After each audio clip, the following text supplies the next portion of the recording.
père, de leur cousin, du quartier. C'est faux. Bien sûr. Les pères Arrêtez de sont mentir, on a des articles, on a des témoignages. Les articles, c'est pas des entiers. mois. Qu'est-ce qu'il a à s'exciter? Détends-toi, prends un Xanax. Tu vas pas me saouler avec tes témoignages fantômes. Je te dis, je l'ai vu avec mes yeux. Avec mes yeux, 1%.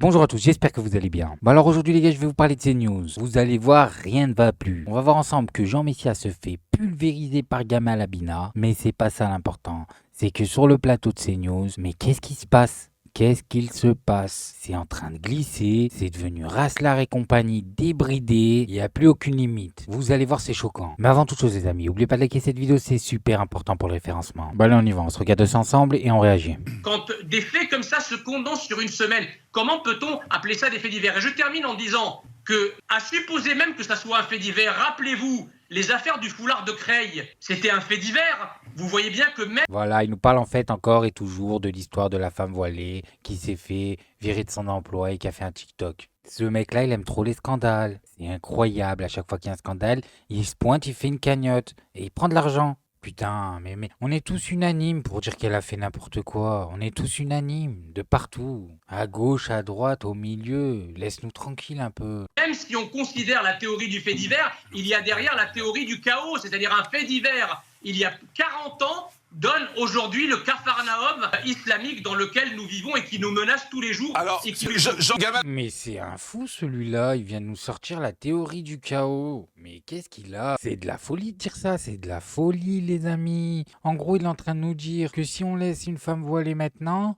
Dans 40 ans, qu'est-ce qui va se passer? En fait, dans sa tête, les amis, c'est zéro tolérance. Je vous le dis, dans sa tête, là, dans sa petite tête à lunettes, c'est zéro tolérance. Abina, forcément, a beaucoup réagi en vous écoutant et il a envie de vous interpeller. Mais Mister Cagnotte est de retour, on l'a compris. Et donc Mister Cagnotte, il utilise des termes intéressants. Il parle d'armes, au lieu de dire moyens.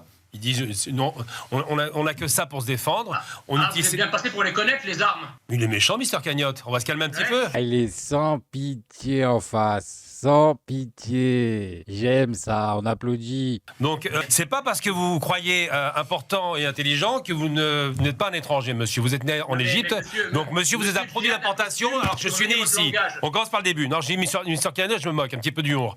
L'humour, c'est pas votre truc. Donc, simplement, un peu d'humour, monsieur. Vous avez du mal avec ça. Donc, un peu d'humour aussi, vous. Oui, on va l'humour. On avance parce que revenons les moutons. c'est pas très intéressant. Mais il explique quoi? Il explique qu'il fait une cagnotte parce qu'il y a un homme qui serait, semble-t-il, menacé. Qui est menacé? Non, on ne sait pas. Il suffit d'aller sur les réseaux sociaux. Allez sur les réseaux sociaux, vous voyez. Mais tout le monde est menacé en 2024. Arrêtez de nous casser les couilles avec ça. Il suffit que tu sortes ta tête, t'es menacé. Même avec un masque, j'arrive à me faire menacer. C'est un truc de fou ça. Les mecs de droite, ils arrêtent pas de nous dire lui il est menacé, lui il est menacé. Ok, mais tu regardes à gauche, ils sont tous menacés aussi. Jean-Luc Mélenchon et compagnie, tous menacés. C'est bon, on a compris maintenant. Tu parles un peu plus fort que les autres, tu te fais menacer. Je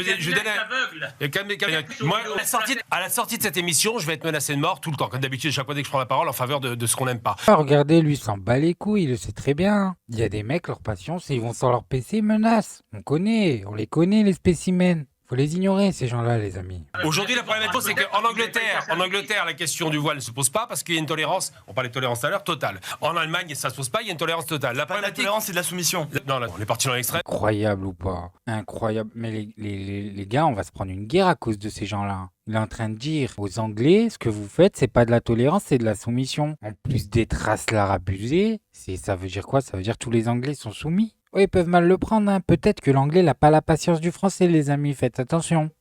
Donc le problème qui se pose aujourd'hui, c'est quoi? C'est de dire, où on est intolérant, et on va jusqu'au bout de la logique, on fait interdire définitivement le voile, puis après on pousse un peu les arabes trop visibles, on fait interdire, puis on change les noms, puis on fait comme son vrai nom est Boutros, qui veut dire Pierre, je le rappelle. Et c'est ça le fond du problème, les amis. Moi, je vous le dis, c'est ça le fond du problème, parce que vous connaissez mon avis sur la femme voilée, là. J'ai fait une vidéo, vous pouvez aller la voir. Pour moi, c'est elle qui est en tort dans l'histoire. Mais le problème, c'est que ça arrange trop certaines personnes, voilà, qui veulent glisser vers ce qu'il est en train de dire. Où on fait ça, où on revient à la raison, on se dit, un peu de tolérance, c'est vrai. Cette fille, on voit bien que c'est une TikTokeuse. Elle a fait son numéro pour se faire remarquer. On est d'accord là-dessus au moins. Bien sûr, évidemment. Attendez, je vais finir ça. Vous avez fait un tunnel, vous laissez un petit peu. Ah, ça, on est tous d'accord. Elle a fait ça pour le buzz. On est tous d'accord. Maintenant, basta, on passe à autre chose, là. Pourquoi il me parle de cagnotte, il me parle de je sais pas quoi. Ça y est, l'autre, il a viré une femme avec un voile, il va se faire des millions. C'est quoi cette histoire-là? Donc cette fille est une TikTokeuse, elle se fait remarquer. Il est mignon, tu vois. Monsieur Boutros Média. Donc il est très énervé, même pas, parce que ça fait des années d'ailleurs. Mais ça pour dire simplement que c'est normal. Non, moi je l'aime bien, il me fait marrer. Mais pour être plus sérieux, Mr. Cagnotte m'a toujours fait rire.